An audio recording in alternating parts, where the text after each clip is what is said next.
Saludos dominicanos en todo el territorio de la República. Les habla Leopoldo Payananita y Agenda Nacional. Como es de costumbre, tiene que pasar revista al fin de semana y el principio de la semana. Pero hay algunas informaciones importantes que hemos pedido y hemos tenido la suerte de obtener la ayuda de Ramón Andrés Blanco Fernández. Ramón Andrés Blanco Fernández. Que tiene mucha experiencia porque viene del 14 de junio viviendo la experiencia de hasta dónde pueden llegar los servicios de inteligencia, que dejan de ser inteligentes y se convierten en servicios brutos porque los medios que utilizan son de brutalidad. Yo estaba viendo que se ha hecho un escaseo grande con Johnny Abe García. ¿Con? Con Johnny Abe García. Ah, sí, sí. Johnny Abe García es el hombre que persiguió a la juventud dominicana y torturó incluso a mujeres, como Asina Cabral, por ejemplo. Sí, señor, en mi presencia. Y ahora salta a relucir que está vivo a los 94 años o algo así, en Nueva York. Parece que muy enfermo. Lo que no está claro, pero es necesario que esté claro, es que era un agente de la CIA, que estuvo todo el tiempo aquí al lado de Trujillo. Y es algo que uno no se explica, porque las informaciones que yo tengo es que Ramfis Trujillo no quería saber de Johnny Abe. No. Y la familia de Trujillo, ninguno quería saber de Johnny Abe. Ni Balaguer. Y resulta que Trujillo lo mantuvo a su lado. Tengo un relato poco conocido de que un grupo de amigos convenció a Ramfis Trujillo del daño que le estaba haciendo al régimen de su padre las actuaciones de Johnny Abe, que ya el mundo entero la seguía con detalle, ¿no? La tortura que hacía y todo eso. Y que Ramfis se fue con sus amigos al palacio a hablar con su padre y les puso lo que sus amigos le decían, que ya el régimen estaba totalmente desacreditado por las actuaciones que estaba haciendo contra la juventud dominicana y Johnny Abe García. Y que Trujillo tocó un timbre y citó a Johnny Abe, que tenía su despacho en el palacio, y cuando llegó lo puso a Ramfis a repetir. Y después le preguntó: ¿qué tiene usted que decir? Me dijo el ingeniero Pedro Pablo Bonilla, Pepe, buen amigo mío, y llegamos a ser compadres también. Y estaba ahí, en ese momento, que mientras Ramfis hablaba, él le miraba la cara a Johnny Abe y dice: estaba impertérrito. Otras personas deberían estar nerviosos, ¿no? Porque lo que se estaba diciendo era grave para su propia existencia, ¿no? Y dice: estaba impertérrito mientras Ramfis hablaba. Y cuando Trujillo le preguntó: ¿qué tiene usted que decir? Le dijo: jefe, ¿usted ve quiénes son los que traen la propaganda que hay contra usted en el mundo entero aquí al país? Adiós Ramfis y sus amigos. Óigame, y no tengo más detalles de esa conversación ahí en el palacio. Pero Ramfis salió del palacio para montarse en un avión y se fue del país. Y no regresó hasta que mataron a Trujillo. Del disgusto que se produjo ahí entre el padre y su hijo. ¿Cómo fue que Trujillo prefirió apoyar a Johnny Abe García cuando su propio hijo, que era el heredero del poder militar, venía a reclamarle que había que pagarle el coche a ese señor. Y ahora resulta que aparece vivo y además no hay que dudar por ninguna parte de que se trataba de un agente de la CIA. Son de las cosas que uno no entiende de la experiencia por la cual he atravesado este país. Ahora uno se tropieza con que el DNI, que es una dependencia directa del despacho del presidente, acordó con un servicio de inteligencia de Estados Unidos traer a un mafioso aquí, que está siendo sacado de allá y buscando dónde zumbarlo, lo han traído para acá. Y que porque el DNI acordó recibirlo, y yo le pregunto, ¿tiene facultad el DNI para hacer un compromiso de esa naturaleza? En absoluto. Salvo en un país que sea dirigido por otro país, pueden hacer eso. Porque si ese acuerdo tiene que ser de gobierno a gobierno, no puede ser de servicio de inteligencia a servicio de inteligencia. ¿Verdad? Insólito. Yo creo que eso es violatorio a todas las normas de derecho, especialmente a la Constitución de la República, que eso muchas veces la pisotean. Y es más chocante viniendo de un servicio de inteligencia que ha estado quedando muy mal con un personaje llamado Quirinito, que salió del país de forma misteriosa hace más de un año ya. Y ese director del DNI dijo, no, lo tenemos localizado y lo tenemos bajo chequeo y todo. Y total, todo eso era bluff. ¿Y qué clase de servicio es ese? Entonces, uno se encuentra que no sabe lo que está pasando en el país. Si eso son cosas que pueden estar sucediendo, entonces uno no sabe lo que está pasando en el país. A cada rato salen en la prensa las informaciones que se cuelan. A un fulano que lo mataron y apareció en su vehículo, y al otro que lo zumbaron en un sitio abandonado, tal. Y está muy fresca la cuestión de Junior, el que quiso aprovecharse de la información de corrupción que tenía para chantajear a los corruptos. Y lo mataron en una forma que denotaba la profesionalidad de quien lo hizo. Fue un sicario de los profesional. asesinos. Sí. Entonces, salió también hace pocos días que la Interpol andaba buscando en el país al sicario más peligroso en Europa, porque tenía más de 50 muertos en su haber. Pero vive aquí. No, yo no he visto que han dicho, lo hemos descubierto, aquí está, lo hemos detenido, se lo mandamos al Interpol. No, simplemente la información de que Interpol decía que ese hombre estaba aquí. Yo vi en La Romana, a la entrada de Valladolid, una mansión, y alguien me dijo que ahí vivía una gente que salieron, que eran gantes, sicarios, no sé qué, y que vinieron expresamente y lo mataron. Y se fueron. Que la propiedad quedó Desamparada. Cosas así que pueden suceder en un país que no tiene la seguridad suficiente, los servicios suficientes, confiables, que no se preparan o son cómplices muchas veces, o actúan con mucha lenidad.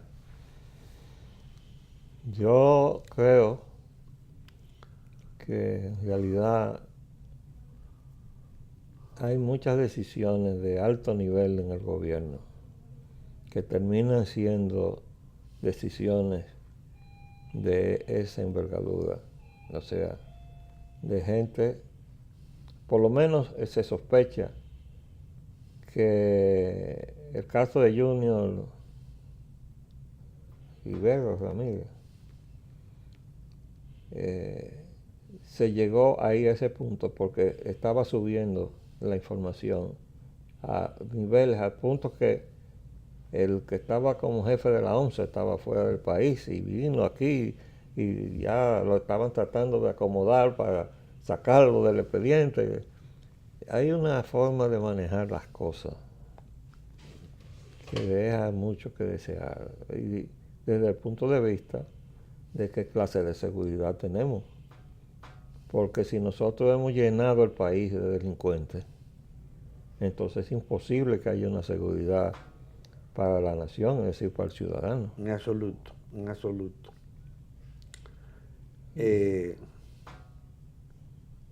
Yo estuve en Interior y Policía y seleccioné 2 coroneles para que fueran y tuvieran contacto con los servicios de inteligencia de Francia, a ver si traíamos para preparar gente. Pero en el lapso salí del interior y no sé qué pasó con eso, pero me da la impresión que no se hizo nada. No obstante, yo sé que hay dentro de la policía un servicio eficiente. Pero imagínense. Dentro de la policía, yo creo que está dominado por todo lo podredumbre, de podredumbre que le voy a hay decir por qué yo digo que hay un eficiente. Porque a mí me llegó un caso jurídico de algo que se estaba haciendo con la República Dominicana y no habían podido detectarlo. Entonces yo hablé con un colega que había sido de la policía para ver cómo hacíamos la investigación. Y en menos de 2 semanas teníamos los resultados. Se le pagó a los policías para que hicieran la investigación. y lo hicieron. Y fue inmediatamente, a los pocos días ya teníamos la información de cómo era que se estaba haciendo. Por lo menos los clientes de nosotros pudieron resarcir lo que le habían estafado. Bueno, pero hay un tema que no podemos soslayar. Ayer, 25, se cumplió un aniversario del asesinato de las Mirabal. De ellas, yo conocí a María Teresa porque era la esposa de Leandro Guzmán. Sí. No llegué a conocer ni a Minerva ni tampoco a Patria. Pero sí la conocí porque Leandro Guzmán, cuando yo llegué a Obras Públicas como jefe de construcciones y luego pasé a ser el primer director general de edificaciones, él era inspector de construcciones en Santiago y era muy eficiente. Y yo fui un viaje de inspección a Santiago y para verificar el trabajo que se estaba haciendo allí. Y de ese viaje que llevé a mi esposa, que en paz descanse, regresé con varias fotografías que ella se tomó con Leandro y con María Teresa. Bueno, cuando se creó la dirección de edificaciones, yo ascendí a Leandro a jefe de la sección de presupuesto y ubicaciones. Y ellos se mudaron para la capital. Y nosotros, como sabíamos que estaban en un medio extraño, ¿no? Pues los invitábamos a las reuniones que teníamos en casa. Quiere decir que para nosotros la información de la muerte violenta de las tres hermanas, después de que fueron ya perseguidos y aprisionadas, nos afectó desde el lado de María Teresa, que a quien conocimos. Ahora, la versión que yo tengo sobre eso, ellas venían de visitar a Manolo en Puerto Plata, porque se lo habían llevado para allá, y fue precisamente aprovechando un viaje de visita a Puerto Plata que las emboscaron para matarlas. Eso, según la versión que yo tengo, es que fue parte del complot de la CIA para matar a Trujillo. Y que eso lo reveló Pupo Román, quien era el ministro de las Fuerzas Armadas de Trujillo, porque estaba casado con una sobrina de Trujillo. Y esa información me la dio el que entonces era coronel Juan Paul Castro, que me llamó por teléfono a mi casa y me pidió una cita, y fue a mi casa y tuvo como 2 horas y tantos minutos diciéndome una serie de informaciones. Yo tenía un programa entonces en Teleradio América que se oía en Estados Unidos, y me dijo muchas cosas pesadas.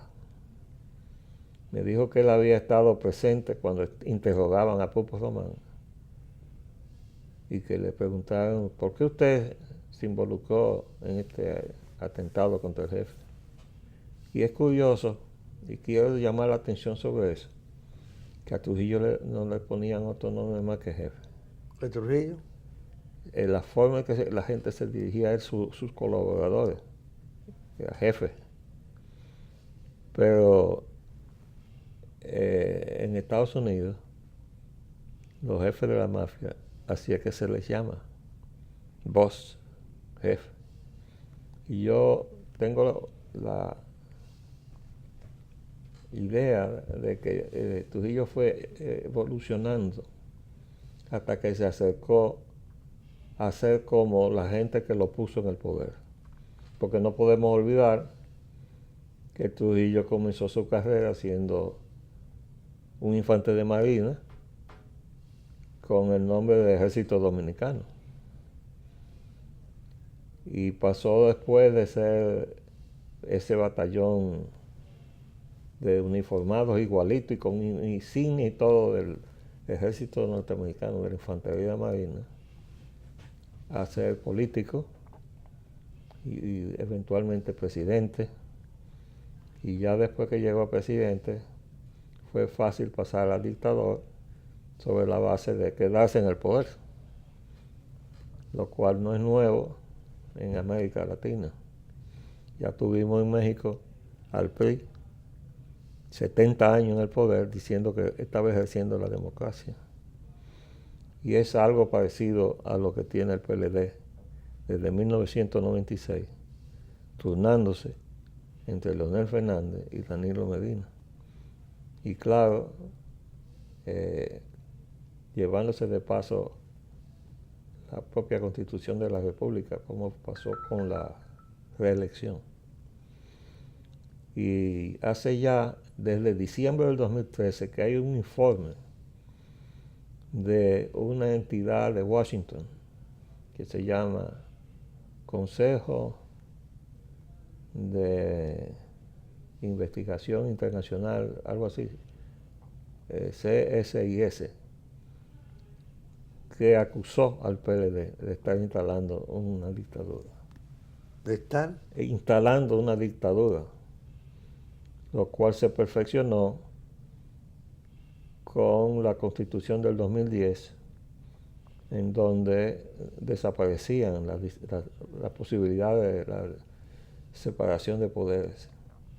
Y más cuando uno ve que el Consejo de la Magistratura, así que se llama, lo preside el presidente de la República. Quiere decir que no hay manera de que las entidades de justicia no estén influidas de la política que prevalezca en el Poder Ejecutivo.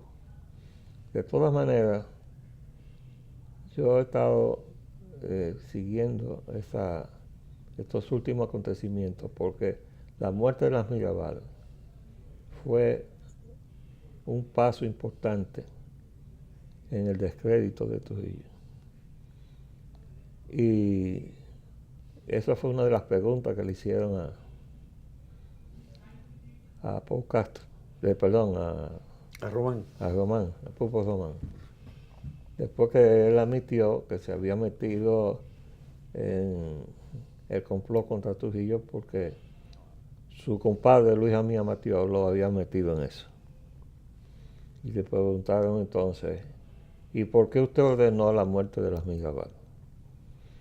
Eso también fue idea de mi compadre Luis Amía Matió para desestabilizar al régimen. Y tiene sentido cuando uno observa que después que eso se le pegó a Trujillo, más nunca ha habido forma de que eso se aclare, sino que eso fue Trujillo que lo ordenó. Sin embargo, yo tengo también el testimonio de gente que estaba almorzando con Trujillo en la estancia de Adamé y llegó Manuel de Moya y se le acercó a Trujillo al oído y le susurró algo. Y Trujillo se levantó y tumbó todo lo que tenía delante. Y voy a pedirle a los amables teleoyentes que me excusen la grosería porque así fue que él se expresó. Y dijo, me quieren joder. Y se paró y se fue con Manuel de Moya. Todo el mundo se quedó. ¿Y aquí qué pasó? Y después de un rato llegó el rum que mataron a una muchacha Mirabal. Y la reacción de Trujillo fue que me quieren fastidiar, ¿no? Es decir, él automáticamente lo ligó a alguien que le quería pegar a ese muerto. Y se lo pegaron de tal manera que todavía no hay forma de que se le quite, a pesar de otras versiones. A mí me cuesta que se haga una investigación más a profundidad y será con el tiempo que se va a conseguir, porque Trujillo no era de los gobernantes que permitía que se hicieran actos de esa naturaleza. Bueno, pero por eso aquello de que me quieren joder, ¿no? Sí. Porque él dijo, el que se ha atrevido a hacer esto, me lo quiere pegar a mí. Bueno. Yo lo que sé es que eso fue planificado. Sí, claro, claro. No, y es una barbaridad como esa. Ese asesinato de esas 3 muchachas no podía ser una cosa de simple, no, que son enemigas que están dando mucha carpeta. No. Ahora, ¿usted sabe cuánta gente mataron en la 40? 26 muchachos panfleteros. Ah, sí. Ahí mataron al capitán, un capitán de la Marina y un teniente. El teniente creo que era Leonel Jiménez Gordián, muy valiente. El capitán era un abogado que venía hacía tiempo, parece, conspirando. Y eso no se mencionó, ni se han mencionado. Pues yo entiendo que con todas las cosas que han pasado en este país, incluyendo un amaraco de elecciones que se le quería adjudicar la Unión Cívica Nacional con un candidato que simplemente era un candidato de los Vicini, Sí, claro, el Beato Fiallo. sí, que contribuyeron con tener contacto en Estados Unidos. ¿No? Y habiendo intervenido el mismo Gianni en gestiones para lograr articular el atentado contra Trujillo. Que dicho sea de paso, de acuerdo a los archivos del Congreso de Estados Unidos, el Senado hizo investigar los atentados contra mandatarios extranjeros, Trujillo, Fidel Castro y Lumumba. Los atentados contra Fidel Castro fracasaron, pero se dieron los de Trujillo y Lumumba. Sí. Y sabe cómo están calificados en esa investigación. No están como un rescate de la patria ni nada de eso, ¿no? Dice, están calificados como asesinatos en los cuales participó la CIA. Entonces hicieron investigar todo eso y hay un informe en el Senado de los Estados Unidos. Bueno. Pero bueno, se nos acabó el tiempo, pero no para poder seguir examinando las cosas que se nos quedan pendientes, que para lo cual les pido que nos aparte algún tiempecito más. Sí, para ponernos al día por lo de la frontera. Ahí vimos que los haitianos se rebelaron a su propio gobierno porque quería cobrarle los impuestos de importación y mataron a 6 agentes aduaneros. Ahí me dicen que Aristide estamos involucrados en eso. Bueno. Que la providencia meta la mano por nosotros. Sí, pues ya que nosotros metemos los pies. No tenemos, sí. Vamos a ver. A los amables televidentes, estén pendientes. Volveremos. Y nosotros seguimos aquí, al pie del cañón.